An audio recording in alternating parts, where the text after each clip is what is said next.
എല്ലാവർക്കും നമസ്കാരം. UPSC civil service എക്സാമിനേഷൻ്റെ result വന്നിരുന്നു. അപ്പം ഇതിൻ്റെ ഒരു ഹാർഡ്നെസ് മനസ്സിലാവണമെങ്കിൽ ഈ ഒരു നമ്പേഴ്സ് ജസ്റ്റ് നോക്കിയാൽ മതി. ഏകദേശം 10 ലക്ഷത്തിനടുത്ത് ആൾക്കാരാണ് പ്രിലിംസിന് അപ്ലൈ ചെയ്യുന്നത്. അതിലൊരു 5 ലക്ഷത്തിൽ പുറത്ത് പേര് എക്സാം എഴുതും. അതിൽ നിന്ന് പ്രിലിംസിൽ നിന്ന് ഏകദേശം ഒരു 14,000 പേരെ മാത്രമേ മെയിൻസ് എഴുതാൻ വേണ്ടി സെലക്ട് ചെയ്യത്തുള്ളൂ.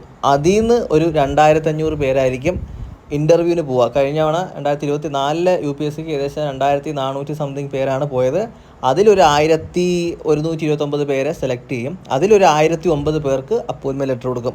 അതിൽ നിങ്ങൾക്ക് IAS ആണ് വേണമെങ്കിൽ ഇത്തവണത്തെ വേക്കൻസി അനുസരിച്ച് ഒരു 73 റാങ്ക് വേണം നിങ്ങൾക്ക് ജനറൽ കാറ്റഗറിക്ക്. ശരിക്കും പറഞ്ഞാൽ ഒരു 100-നകത്ത് റാങ്ക് ഉണ്ടെങ്കിൽ നിങ്ങൾക്ക് IAS എടുക്കാം. കാരണം ഈ ടോപ്പ് റാങ്കേഴ്സ് ഉള്ള പലർക്കും IPS IFS ഒക്കെ ആഗ്രഹമുള്ളവർ കാണും. അപ്പോൾ അങ്ങനെയാണെങ്കിൽ അവിടെ വേക്കൻസി വരും. അപ്പോൾ ഒരു 10-15 സീറ്റൊക്കെ അങ്ങോട്ടും ഇങ്ങോട്ടൊക്കെ മാറും. അപ്പോൾ ഒരു 100-നകത്ത് റാങ്ക് ഉണ്ടെങ്കിൽ നിങ്ങൾക്ക് IAS എടുക്കാൻ പറ്റും.